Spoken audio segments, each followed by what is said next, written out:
All right, so today's me focused around breaking over plateaus and figuring out ways to actually get through them. This is something that I've had many times in my training encountered, and I'm actually, as you guys can see, in the process of loading up this machine heavier than the stack right now. And this is something that I haven't had to do in a long time on this machine, so we've actually worked our way up to, at the moment, 3 heavy wedges right now on this machine to add. And this is a machine that I've been using for a very long time, and when I first started using it, this was not something that I was full stacking at all. And it's one of those things where making gradual strength progressions over time really does add up and pay pretty good dividends just on size, strength, aesthetics, all that. So when we talk about how we actually break through plateaus and actually advance and make progress on all of our lifts, a couple of variables come into play that you're going to want to be thinking about.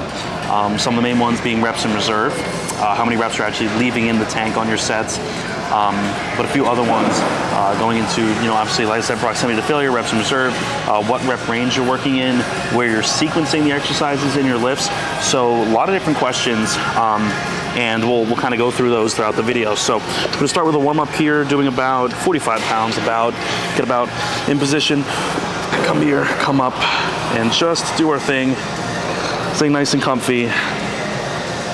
Unfortunately, as I've said, Nautilus make these machines very weird, where they have pins. These machines have pins, and when you max out the pins, there's really no way, sorry, not pins, they have levers. And when you max out the levers here, there's really no easy way to continue to do this. So,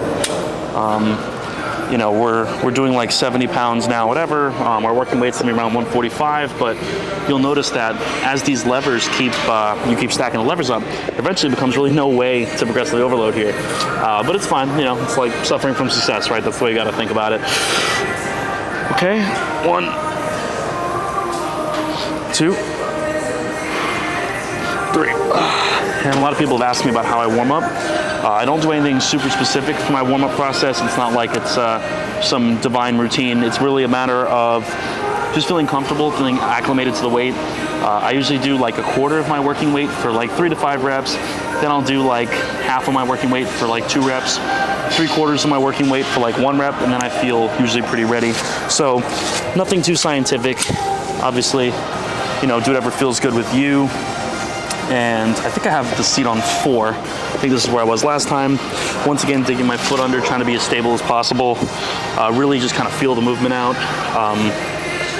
You want to really be dug in and as stable as you can to recruit the most amount of motor units that are high threshold motor units that are hard to tap into. You recruit those by working with heavier loads. So here we go. We're gonna do 1 rep with about 105 pounds. And then when we get to our working weight of 145, we'll be ready. So let's do 1 rep here and make sure we're feeling 100% here. Let's see. Oh yeah. Oh, that was so easy. Awesome. So last time here we did, I believe it was 145 last time. So 135 plus 10, that's 145, 150. So we're up to 150. We did 145 for 7 last time with 1 RIR on our first set, then 145 for 7 again with 0 RIR on our second set. So right now at 150, this is a really good spot to be because once again, we could go for 7 and 7. So I'm gonna try to go for 7 reps here on the first set with 1 in the tank, and then the second set match those reps just with less reps in reserve, 0 reps in reserve, hopefully being closer to failure there. So here we go. We get ready to do our working set. Dug in position, feeling good, feeling comfortable, and let's do it. Okay, ready? Here we go.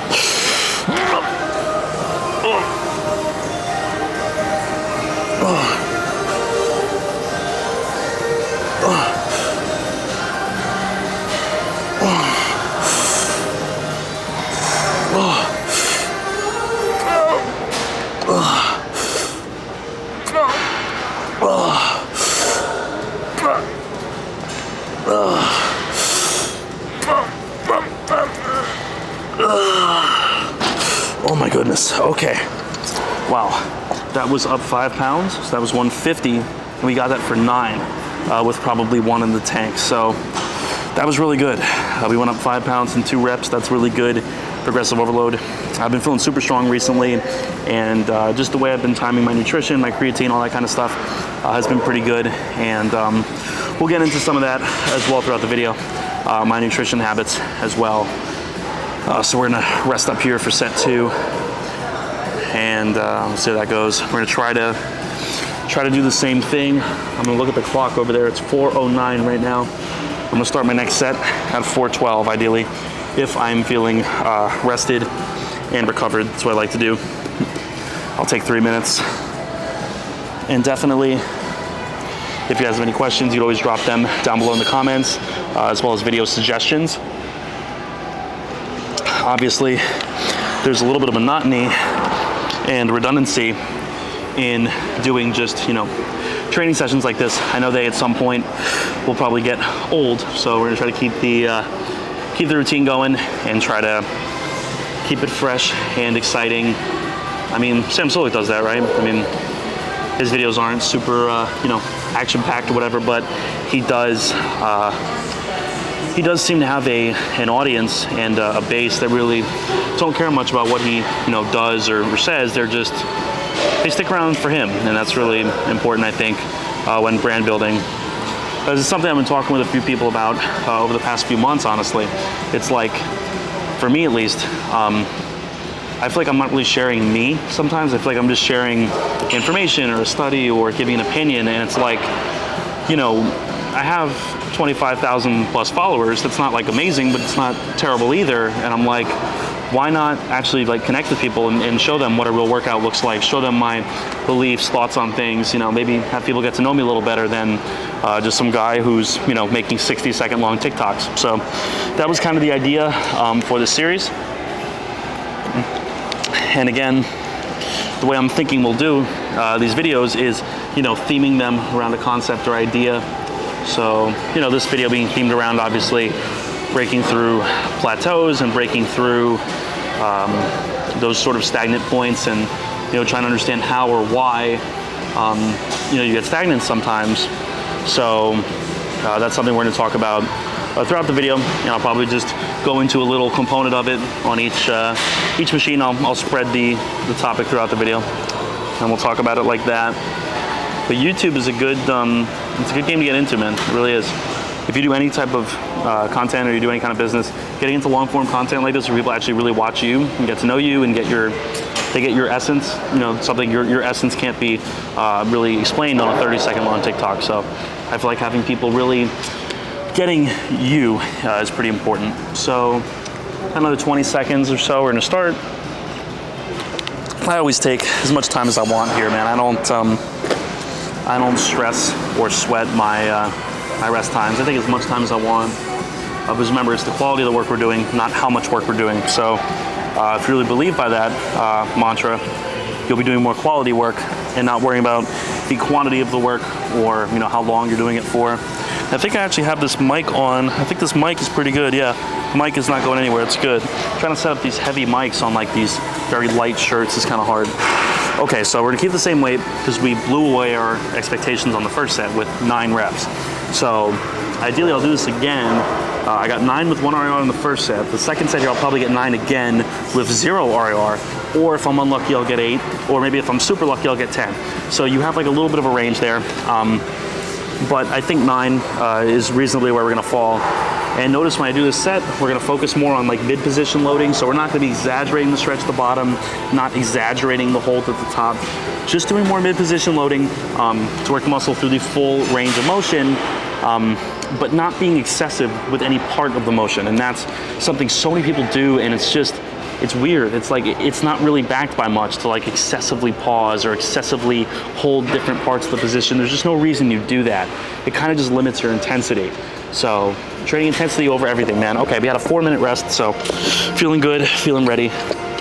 Locked in here, gonna grab it. Going for 9, rep target 9, here we go.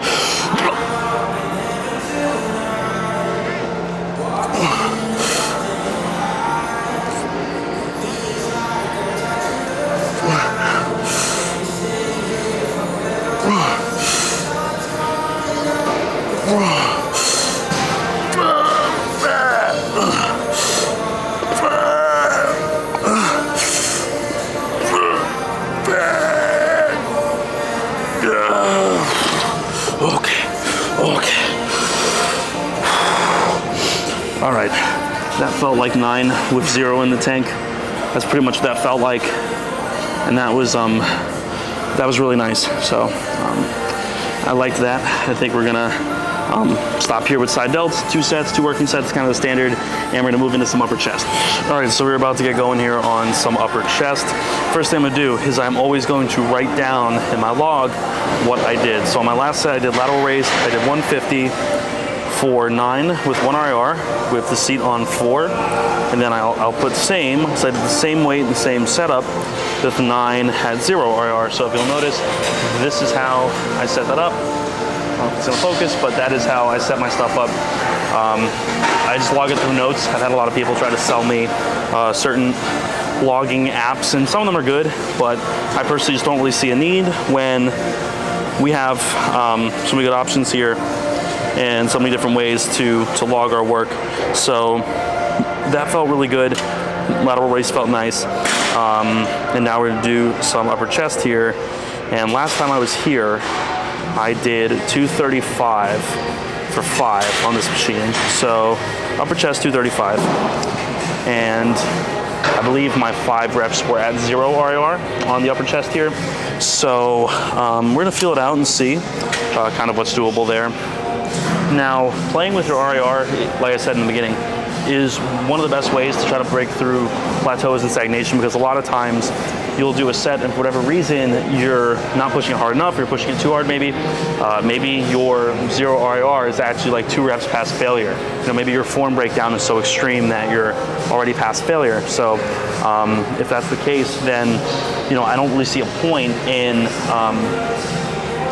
doing random myo reps on machines. So a lot of times assessing your technique and just seeing, you know, are you actually pushing to failure? How are you performing these reps? Is there a technique breakdown at some point where the technique is degrading and getting worse? You know, how are you actually performing these sets? So just taking some videos, sometimes monitoring your progress is gonna be really good. I did that with SLDL recently with stiff leg deadlift. I watched some of my videos back and I'm like, I'm not cheating, but I'm not really, you know, executing the movement the way that I want to with the form that I want. So I pulled back, I lightened the weight by about 5 or 10%. And from here on out, you know, the progression is going to be good because I'm progressing via improving my technique and not necessarily progressing via increasing load. So here we go, 120. Gonna take a couple deep breaths here, talking too much. Okay. That feels good. So we did 235 for 5 last time. I'll probably keep the weight the same.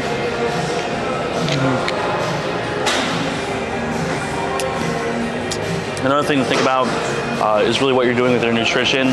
One of these sort of, I guess, safeguard mechanisms when it comes to stagnation is carbohydrate intake. So if you just up the amount of carbs you're eating throughout the day, for most people, if they're bulking as well, just upping their carb intake, lowering the fat intake slightly, not enough to where you're causing problems, but lowering your fat intake and replacing it with good carb sources, just for so many different reasons, allows you to actually progress more. You're going to have more glycogen, stored glucose available to use during your lifts. So let's see how this looks here.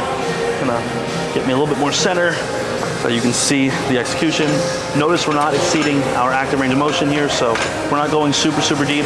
We're just going as deep as we can comfortably while staying in that lengthened to mid position. So come out here, 170.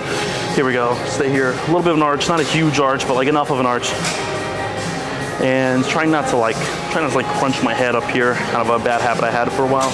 Okay. Here we go. Okay. That was 170, so that was pretty heavy. There's 240. Here's 235.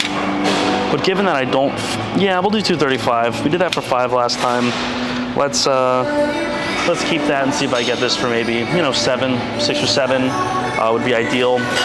Kind of at like a maintenance phase right now. So, you know, my progression is going to be good. It's not as slow as when I'm in a deficit or like a heavy deficit doing a heavy cut or whatnot, but you know, progression comes and goes. It's not a one-size-fits-all thing, and you'll have weeks and days that are really good, things go smooth, you just add random weight to your lifts, Other days and weeks, not so much. And that's okay. It's a part of the process. So learning to accept that is very important as well.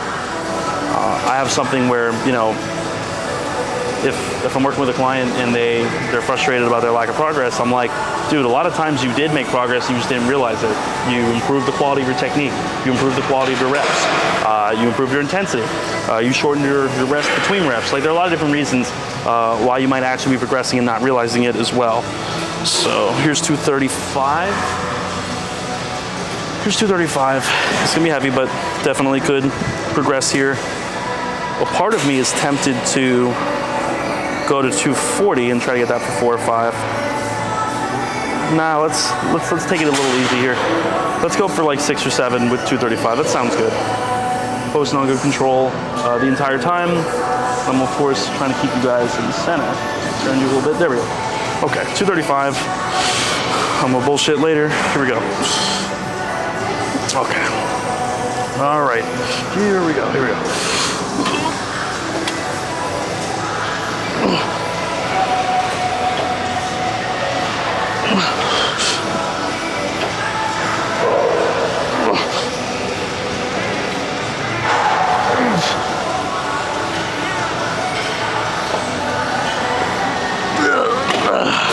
Okay, all right. We matched our reps. I felt like I might have had maybe 1 or maybe 0 reps in the tank there. I might have had 1, but that 1 to 0 RIR kind of ballpark I really like on this stuff. And again, 1 RIR is a very fine place to be for progression because you're getting 80% of the potential growth stimulus of the 5 theorized effective reps. You're getting 80% of those with 4 reps,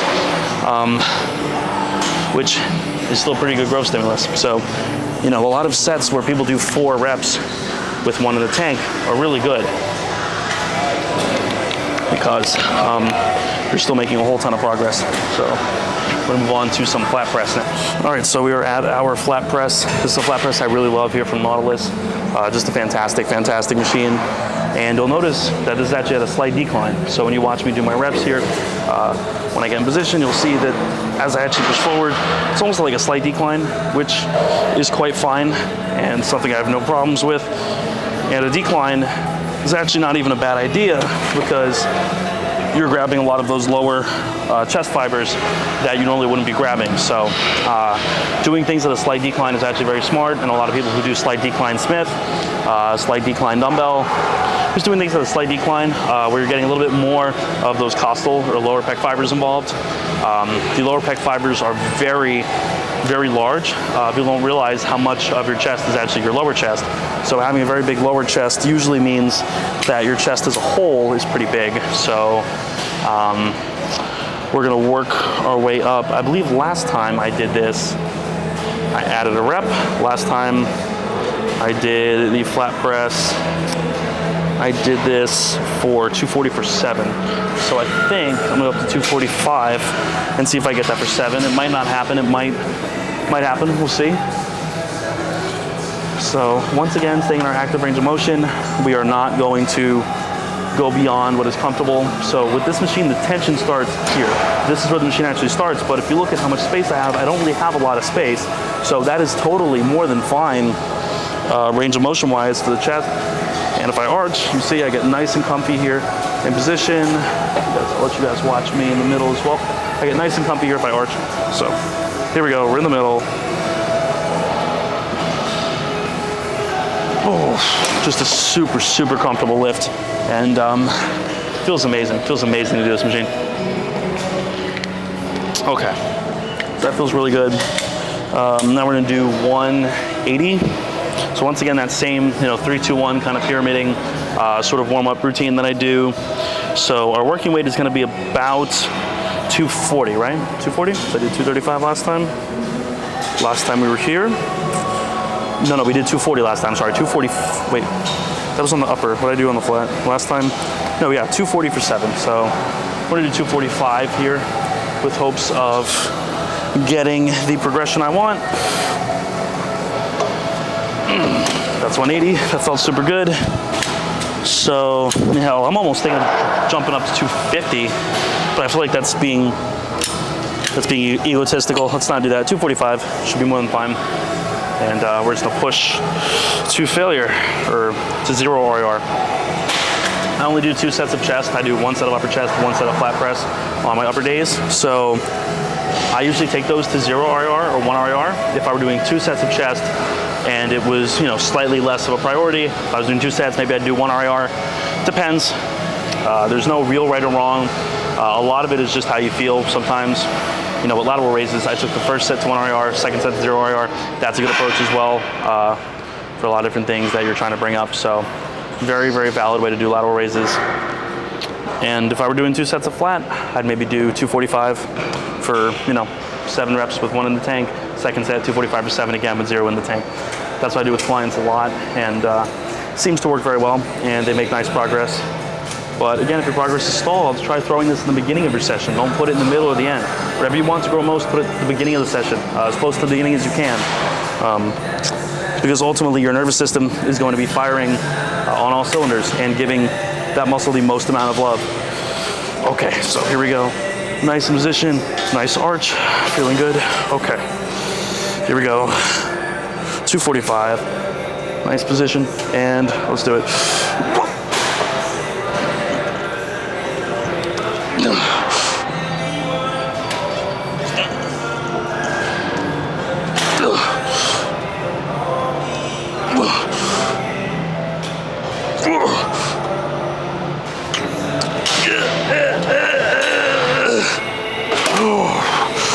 Oh my goodness. Okay. 245 for 7, 0 RIR, that is exactly what I wanted. And you'll see that throughout the session, sometimes I'm predicting the progressions I'm making. And my client of myth was like, how do you always predict this? Like, how do you always know what reps I'm gonna get? And I'm like, you don't always know, but you can kind of feel it out. And as you do it with time, you get more acclimated to feeling out like declines in performance and increases in performance. And the more you do this, you kind of get used to feeling that out. But again, it's every time you do a set, your nervous system takes a little hit. Just a little hit in terms of the amount of motor units, these neurological units, your body's actually able to recruit to complete the movement. There are a whole lot of like cascading factors, actin and myosin cross-bridging, which are these proteins cross-bridge to reduce force. Whole lot of nothing essentially for the average person. You know, I'm not a biologist. I don't care that much about the, you know, inner workings all that much, because I feel like that's pedantic. But you know, having the basic idea that hey, every set I do has a cost, has a fatigue cost, and has a recovery cost. And you know, when you're just going to the gym to gas yourself, you might be getting the intensity component down, but you're not getting the recovery and the fatigue mitigation component down. So you're only getting half of it. And that's like people like Arnold Schwarzenegger, who I'm sure trained to failure at certain points, but they weren't getting the fatigue mitigation part down. All right, so this might be one of the absolute sickest tricep movements ever. And so many people do this and don't execute it right. And it's probably one of the harder movements to execute, but basically this is a dip machine press down kind of thing where we're focusing on keeping our shoulders kind of fixed so that as we extend down, we are only focusing on the tricep. We're not really getting a stretch on the chest. And I like to lean forward just slightly and think about letting your forearm just fold over your bicep and then come down again. Some of you might experience clicking in your elbows or not feel a little comfy with it. That's okay. My elbow clicks a little bit, but I don't worry about it too much. It usually is pretty comfy. But basically, with this kind of a movement, when you think about that cue, letting your forearm fold over your bicep, you usually execute this much better. If you get too, you know, overwhelmed with using your chest and cheating and whatever and trying to load it too heavy, you're just gonna be doing a dip for the chest, which is fine, but it's not exactly what I'm looking to do here. I'm looking to train the triceps. I already did train my chest. Now, one of the cooler things and one of the nerdier things, that I do is use a seatbelt like this. It's ridiculously cool, but it looks stupid in a commercial gym, of course, but I personally don't care. Social anxiety fears me. So we're gonna use this, going to load it up here. And basically how this works, and you'll see very shortly, is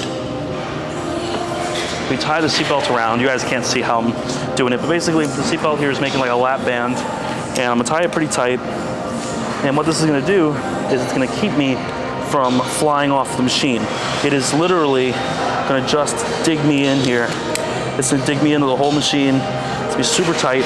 And basically, if I go to stand up, oh wait a minute, I can't stand up. So a lot of these machines have the weird like design flaw where they kind of make you like fly out, like you almost fly out of these machines. Where with this, I literally can't go anywhere. So I can actually stand sort of and just press down, and you'll see this is just super, super, super comfy. So let's see how 110 feels. I like the idea of a close grip here. It's very good, but anatomically it just doesn't work for me. So remember, with triceps, we're just trying to get as much elbow bend as possible.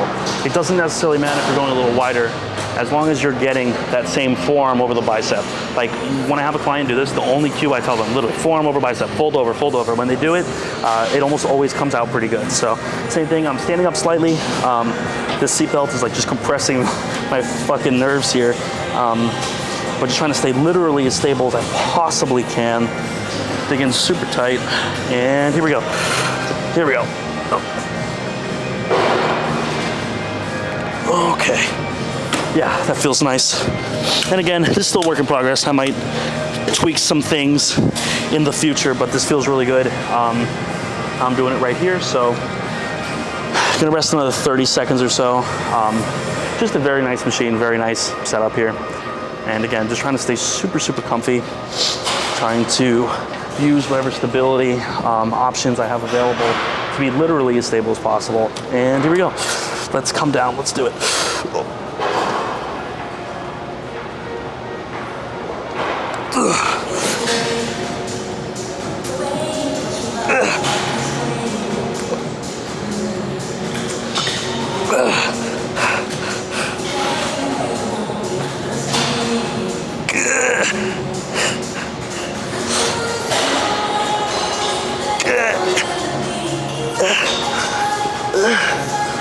Okay.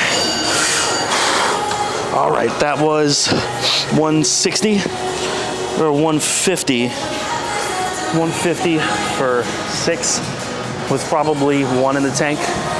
So we're gonna keep the weight the same. I'm gonna probably get 5 or 6 on the second one. But again, this might be a weird one for you to auto-regulate because sometimes the chest is hopping in to help out. And if the chest is hopping in to help out, then you're not really training triceps. I mean, I feel, you know, you'll get a tiny bit of indirect chest work, but you don't really want this to be a chest movement. That's not what you're here to do. So if you wanted to do a dip for a chest option, you could, but you'd have to load it a lot heavier and change your arm path and focus more about actually crossing over the clavicle and over the, the midline of your body, actually crossing over there instead of just focusing on folding over, getting that elbow bend. But this is a great way to train the lateral and medial head of the triceps, the other two heads, because you're not really extended. I mean, I guess I am a little bit, but with a lot of these movements, you're focusing more on keeping your shoulder neutral or even slightly flexed. So in these parts of the movement, in these movements like this, you're gonna have more the medial and the lateral head of the tricep, and the long head, which is right here, usually is gonna be worked more through shoulder extension. So that's what you have rear crossbody extensions for.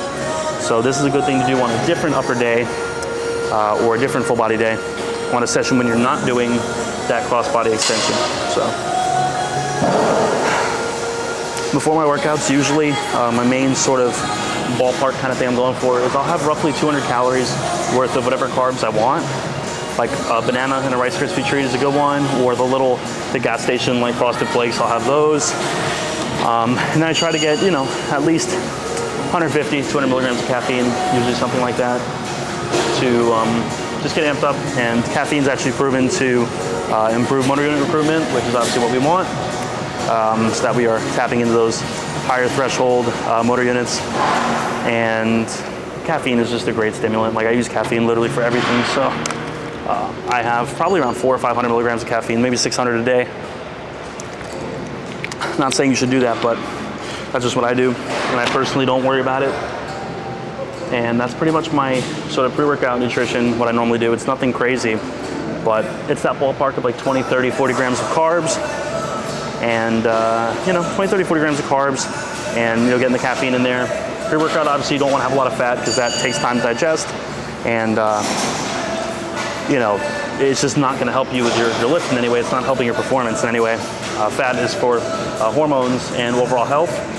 it is not for fuel in this context. I mean, you got the ketosis people doing, you know, other shit, but there's really no reason you should be doing that. It's an illogical and extreme way to perform the same function you could just by being in a calorie deficit, where you have more well-rounded macros. A lot of people that do the keto stuff are deficient in certain micronutrients, certain things from fruits as well. You know, blueberries, antioxidants. Bananas have an incredible micronutrient profile as well. So a lot of just good stuff out there. You're omitting certain fiber. You're very deficient in fiber. So obviously, you know, steak and beef and things like that. Wild-caught salmon are very good nutritionally as well. But, you know, not having carbs as a fuel source is just kind of pointless.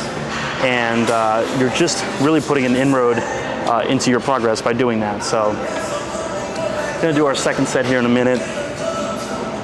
And again, if you've noticed that your gym sessions are on the decline and you're going session to session and you're not adding weight, you're not adding reps, try upping your caffeine, try upping your carb intake before the lift, try sleeping better, try timing your lift at a different part of the day.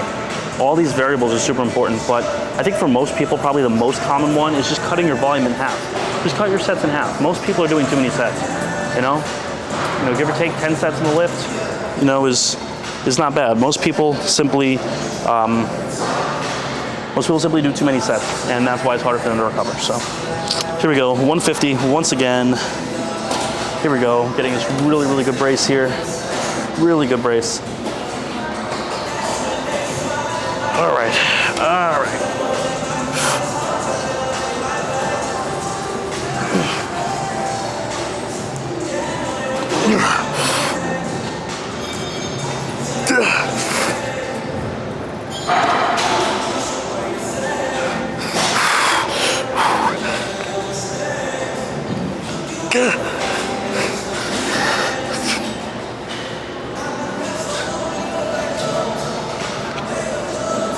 Okay. All right. That was about 6. Once again, your technique could always slip a little bit. Maybe my technique wasn't quite as good on that set. Maybe we're getting a little bit more chest. I definitely probably was at less reps in reserve than the first, so a whole bunch of variables there. Overall, 2 good sets that I'm happy with. All right, so this is a fantastic lift here called the Kelso Shrug.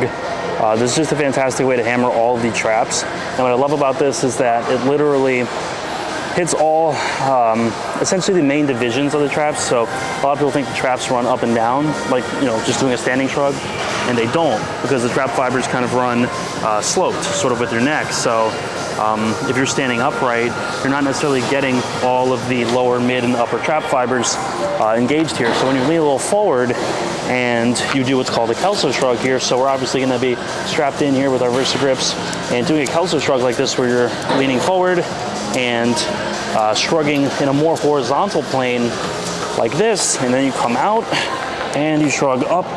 You're actually activating and working the entirety of the main trap fibers that you're trying to hit, and actually growing your traps better than just standing up straight and shrugging. So this is a super good movement. It might take a couple of times and some sessions of practice to actually get the hang of this, but essentially, if you're starting this for the first time, or if you want to try to do a Kelso Shrug for the very first time, best thing, come here, strap in pretty tight as well. Turn your wrist straps, get really dug in, use the chest support, bring it out, get a little bit of a stretch at the bottom, and then shrug up. And then same thing, a little stretch at the bottom, shrug up, and try to limit your elbow bend. So think only about shrugging, don't think about bending your elbows, and obviously play around with your hand position and all that kind of stuff. But it takes some trial and error, but definitely just think about limiting your elbow bend as best you can. So that was good. That was with one plate. And then we're gonna get to our working set. So I'm gonna grab 2 plates. I think last time I did 4 plates on here for 8. So we're gonna try to do like 4 plates and a 10 and see how that goes. So here we go, Kelso Shrug. Got 3 plates on here, which is pretty good. So here we go, we got our 3 plates. And we're gonna feel out 3 plates on Kelso Shrugs. So Strap in, 3 plates. Here we go. Use the chest pad. Always use the chest pad. Okay, that feels good. That was 3 plates.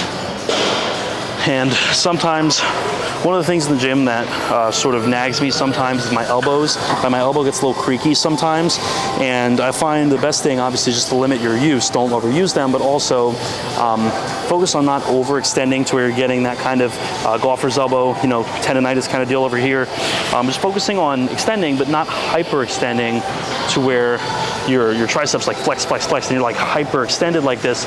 Some people that are double jointed might have this problem as well. So if you can avoid hyperextending and only focus on staying strapped in and keeping maybe 5 degrees of elbow bend, you might save yourself a lot of aggravation in the long run and prevent a lot of nagging tendon injuries. So we're gonna do 4 plates here. We'll do 4 plates and see how this feels. We'll probably end up doing 4 plates and a 10 for our working set. But for now, we're just gonna do 4 plates. Take a swig of water real quick and see.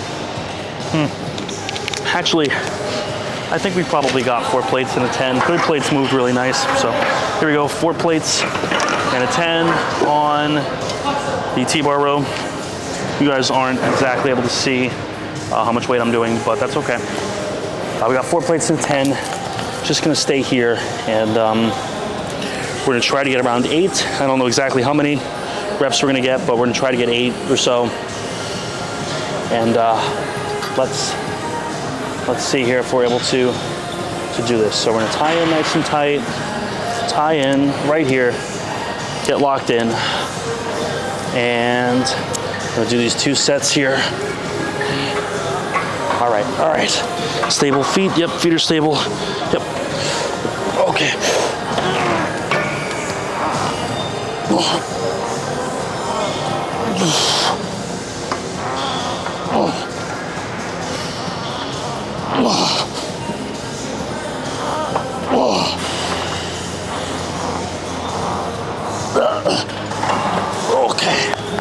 Okay.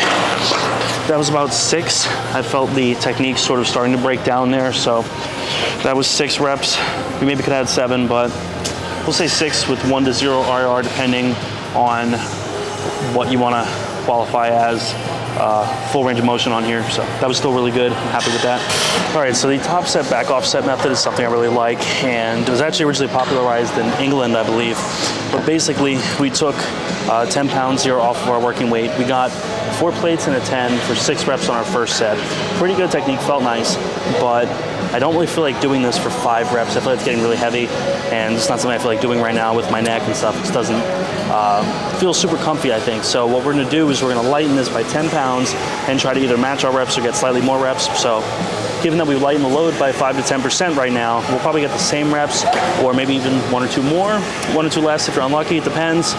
But trying to focus on using maybe even slightly more range of motion, just playing around with some variables. You know, you're not gonna go here and throw up 8 plates on here most likely, right? Like, it's not realistic. Same way you wouldn't do that for neck curls or for forearm curls. Like, there are certain movements where you really wouldn't do that. So a good way to progressively overload without actually adding more weight is to progressively overload via technique, or just enter a slightly different rep range, a slightly lighter rep range for your back offset. So here we go, we got 4 plates on here, and I'm gonna do 4 plates as it is. Realistically, we'll get 6 or so reps, and just focus on actually doing the full shrug motion here. So tie in, get nice and comfy, focus on really executing well. There are certain movements you really could swing around and jerk around sometimes, but you know, certain things are really worth executing well. I've given myself a nasty case of whiplash from doing shrugs poorly in the past, so definitely technique is everything here. So here we go, good Kelso Shrug. Here we go. Okay.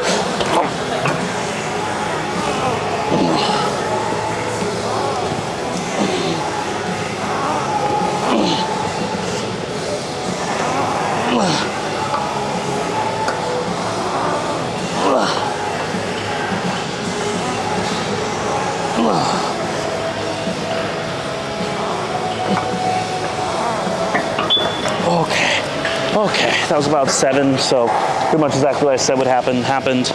Felt really good, felt comfy. And with this kind of stuff, never, ever, ever pin your neck to where your neck can't move. Don't ever jerk it up and pin it there. You will absolutely fuck yourself up. Don't do that. Let your neck be stable, but also free moving. Don't ever pin it up against something when doing a shrug, or standing against the wall and pinning your neck against the wall. Don't ever do that. I'm telling you, that will be a bad idea. So that felt really good. All right, so we're gonna finish up with one of my favorite movements of all time. This is a free weight dumbbell preacher here. Something I only started doing maybe 3 or 4 months ago, and that was kind of in light of a discussion about where the biceps have the most leverage. So where does the bicep, out of all the different elbow flexors, the brachioradialis, the wrist flexors here, the brachialis, where does the bicep itself have the most leverage? Where is it most responsible for producing force in the movement? And when people discuss this, the thought right now is that the lengthen range here, or when you're about at this part of the movement, is where the bicep is going to have the most leverage to produce force. So how can we train that part of the movement without the shortened part where we're flexing the shoulder a little bit, without this shortened range kind of getting in the way? Well, a great thing to look at is where is there a drop off. So with a free weight dumbbell curl here, you'll notice that as I come down here, the movement is really hard here because of gravity acting down. The movement's hard here, and then as I come up, the tension from here on outward, based on where gravity is acting, you see the tension drops off. So this is a 15-pound dumbbell, just warming up, feeling it out. Really take your time with this. Don't rush it. Don't rush your progression. Don't rush your warm-ups. Feeling really good with the 15 pounds, and do the same thing here in the left side. I'm gonna come here, feel that out entirely. Get nice and warmed up, get the joints acclimated and ready to work here. So you'll notice the sticking point where you fail is often going to be around the bottom. So as I hop into my working set here, you'll notice that as I get near the bottom, that is where I am going to most likely fail. That's where the bicep is no longer going to be able to produce force, because that's where it's hardest. So even if we warm up and feel it out with a 30 pound, so if we run with a 30, just to feel it out, do 1 rep with a 30 pound here. As you guys can see, come all the way down and come up. Perfect. So that was 30 pounds.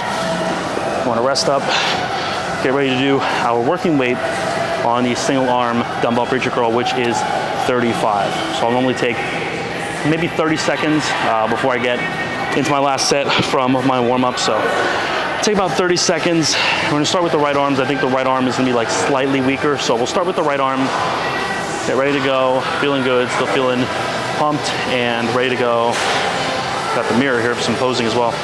Okay, so 35 pounds. I anticipate getting somewhere between 5, 6, 7 reps. Haven't done this in a little bit. It's been a week or two, so I'm gonna get probably 5, 6, or 7 reps, but we will see. Here we go.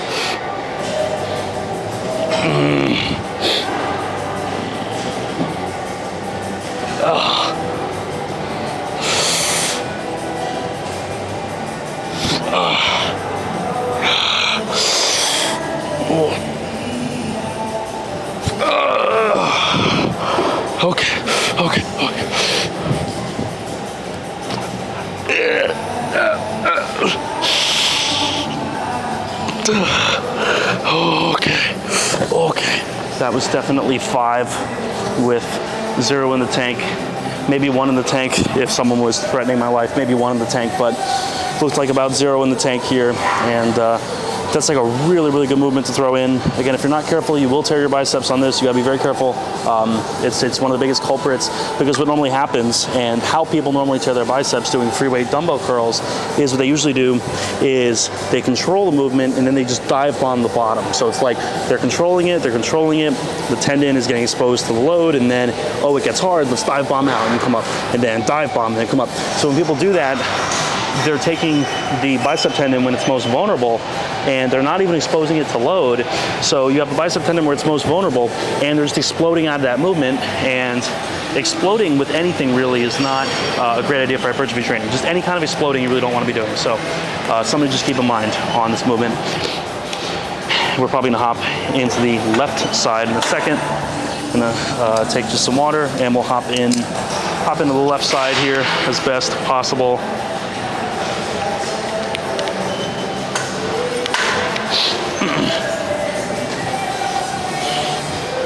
So hop into the left side here. And we'll probably do this for 2 sets here before I end up leaving the gym here. So like 11 sets, I think, for a whole upper day, something like that. 10 or 11 sets. Okay, same thing. Probably 5 or 6 here. No, all you. No worries.